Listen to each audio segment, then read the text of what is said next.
Good morning and welcome to Biology News. Today we're talking about GMOs. First, I'm going to tell you what the heck a GMO is. Second, I'm going to tell you the pros and cons of GMOs.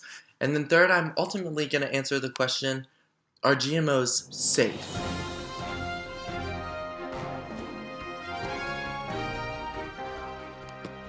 So, first, I'm going to tell you what a GMO is.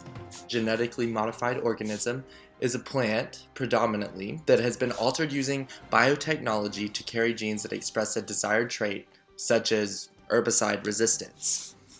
When most people mention a GMO, they are specifically referring to genetically modified foods that have been manipulated to carry new or modified genes that control characteristics such as pesticide, herbicide resistance, disease resistance, ripening, and nutrient content. Now, that sounds a little crazy, but scientists discovered they could transfer DNA between different organisms in 1946, and the first genetically engineered plant, an antibiotic-resistant tobacco plant, was developed in 1983. And then we start to hear things about tomatoes, such as the Flavor Saver. The Food and Drug Administration approved the Flavor Saver for sale in the United States in 1994. And though it was never a commercial success, it helped to lead to the approval of a slate of genetically modified food and crops in 1995. Today, roughly 85% of corn, 91% of soybeans, and 88% of cotton grown in the US are genetically modified. Isn't that crazy?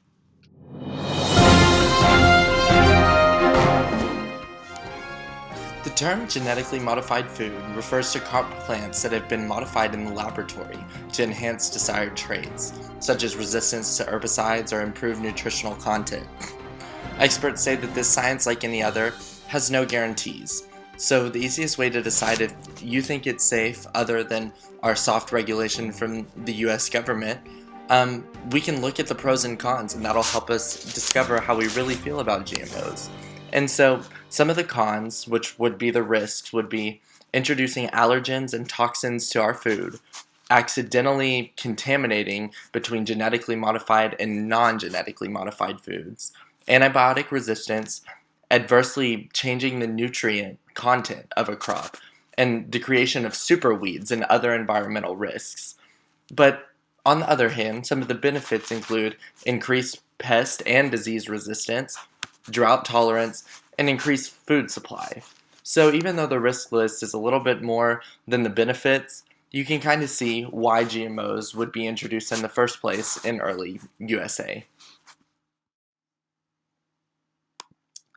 There hasn't really been enough research performed on GMOs to make an informed decision on their safety. However, lack of proof from the scientific community does not necessarily mean that this proves that these are the safest things for us. While the available evidence is still mixed, it seems likely that genetically modified foods could have an effect on the immune response as well as the permeability of our own gut. But however, if regular consumption of GMOs is able to cause a leaky gut, it could play a role in the recent dramatic rise in obesity, diabetes, allergies, autoimmune disease, and infertility in our country. There is enough inconsistency in the available evidence to support the removal of GMOs from your diet.